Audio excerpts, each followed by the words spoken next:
Good morning, students. Welcome you all to my YouTube channel PEC Academy Kurukshetra. My dear students, today I am here to discuss the most important numerical, and this numerical is based on the concept of universal law of gravitational forces. बहुत ही important है और paper में इस तरह के जो numericals हैं ये डेफिनेटली पूछ लिए जाते हैं और आएंगे भी, आप देखना। Assured, I will assure to you कि इस तरह के नोमेरिकल्स पेपर में आएंगे। और ये नोमेरिकल मैंने क्लास 9 चैप्टर 10 ग्रेविटेशन से लिया है। बहुत ही इंपॉर्टेंट है और आपको प्रॉब्लम ना आए क्योंकि पेपर में डेफिनेटली आएगा। That's why I am here making the video on this topic, and as early as possible I will upload this video on my YouTube channel PEC Academy Kurukshetra. From there you can download the video and see the numerical, so that if in future it is to be asked by the examiner in your final exam, then you have to attempt it in a smooth manner. तो बहुत ही important है। क्या है numerical? The numerical is on my back screen. The numerical is a sphere of mass 40 kilogram is attracted by another sphere of mass 80 kilogram by a force of 2.5 into 10 raised to the power minus 6 Newton when their centers are 30 millimeter apart. Find the value of G. I'm again repeating this statement. A sphere of mass 40 kilogram is attracted by another sphere of mass 80 kilogram by a force of 2.5 into 10 raised to the power minus 6 Newton when their centers are 30 millimeter apart. Find the value of G. तो कैसे करेंगे देखिए ध्यान से। मैंने आपको पिछले video में एक टॉपिक डिस्कस किया था, and that topic is universal law of gravitational forces. बड़ा ही इंपॉर्टेंट टॉपिक था, पेपर में पूछा जा सकता था, इसलिए मैंने उसका वीडियो बनाया था। Now what is universal law of gravitational forces?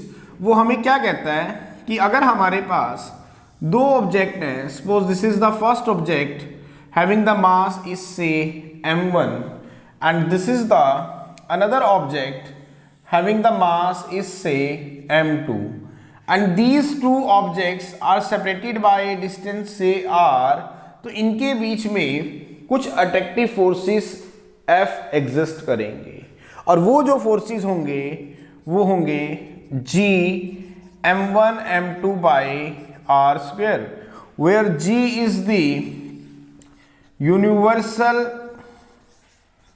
Gravitational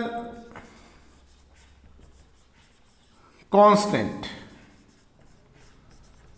और इसकी जो वैल्यू है that is 6.67 into 10 raise to the power minus 11 newton metre square per kilogram square.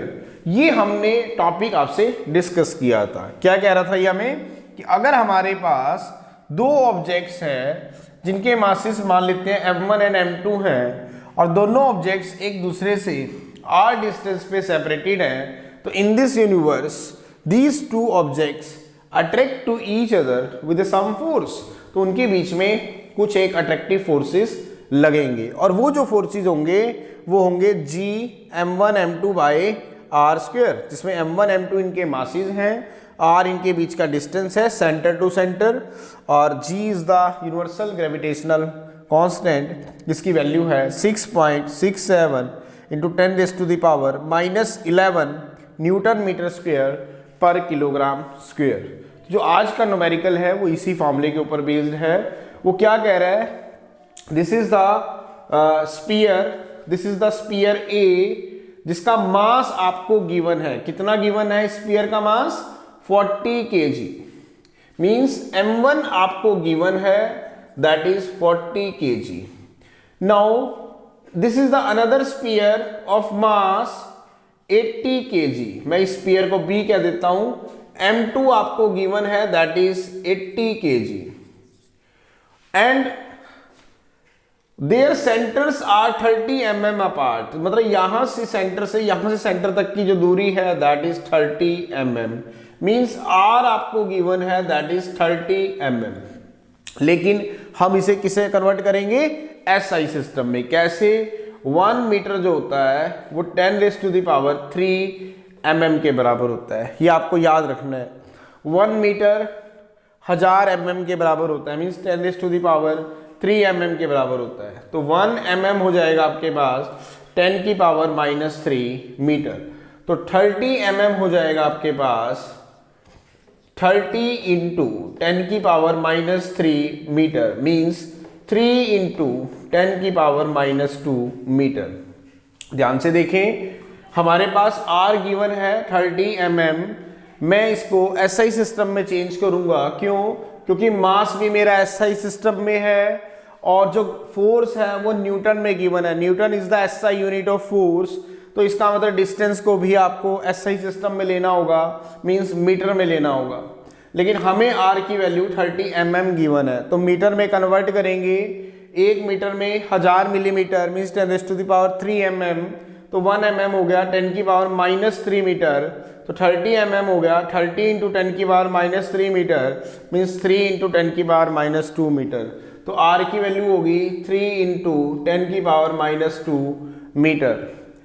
और वो कह रहा है कि this sphere of mass 40 kilogram is attractive by the, ये इसके ऊपर एक फोर्स लगा रहा है that is attractive in nature, और ये जो फोर्स है इसको, इस बॉडी को अपनी तरफ खींच रहा है एक फोर्स से 2.5, F आपको गिवन है that is 2.5 into 10⁻⁻6 newton. You have to calculate the value of G। दोबारा देखें, वो क्या कह रहा है, एक स्पीयर है जिसका मास आपको गिवन है m1 is 40 kg, this is the another sphere of mass m2 that is 80 kg, and these are separated by distance 30 mm। 30 mm को मैंने मीटर में चेंज कर लिया, 3 इंटू 10⁻² मीटर। इस स्पीयर को ये स्पीयर अपनी तरफ एक फोर्स से खींच रहा है, वो फोर्स आपको गिवन है 2.5 इंटू 10⁻⁻6 न्यूटन। तो G की वैल्यू हमें फाइंड आउट करनी है, तो हम अप्लाई करेंगे universal law of gravitational forces. इस फॉर्मूले को जो मैंने अभी आपसे डिस्कस किया था हम अप्लाई करेंगे। F is equal to G m1 m2 by r square. तो G निकालेंगे यहाँ से, the value of G comes out to be F into R square by m1 m2. Now put the value of F.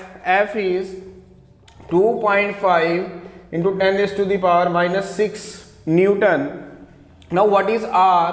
That is 3 into 10⁻² meter whole square divided by m1 that is 40 kg.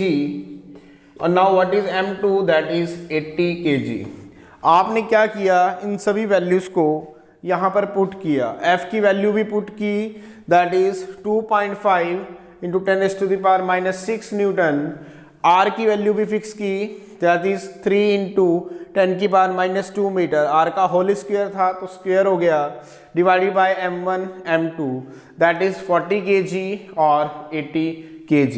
जब आप इसे solve करेंगे तो after solving the value of G comes out to be 7.03 into 10⁻⁻11 newton metre square per kilogram square. Means जब आप इसको solve करेंगे तो जो G की वैल्यू आएगी वो आएगी आपके पास 7.03 into 10⁻⁻11 newton metre square per kilogram square. So this is the numerical, बड़ा ही इंपॉर्टेंट था, and this numerical is based on the concept of universal law of gravitational forces. इस तरह के न्यूमेरिकल्स पेपर्स में पूछ लिए जाते हैं, तो आपको प्रॉब्लम ना आए, that's why I am here making the video on this numerical, and as early as possible I will upload this video on my YouTube channel PEC Academy Kurukshetra. From there you can download the video and see the numerical so that कि अगर ये paper में पूछे जाएं तो आप इसे अच्छे से अटेम्प्ट कर पाए।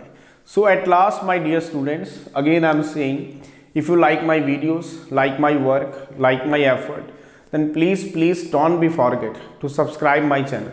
My channel is PEC Academy Kurukshetra. तो अंत में मेरे प्यारे विद्यार्थियों, अगर आपको मेरा काम पसंद आ रहा हो, मेरे वीडियोस, मेरा चैनल, मेरे एफर्ट्स अगर आपकी प्रॉब्लम को सॉर्ट आउट करने में आपकी हेल्प कर रहे हो, तो प्लीज़ मेरे चैनल को सब्सक्राइब जरूर करें। My channel is PEC Academy Kurukshetra. धन्यवाद। जय श्री कृष्ण, जय गुरु जी।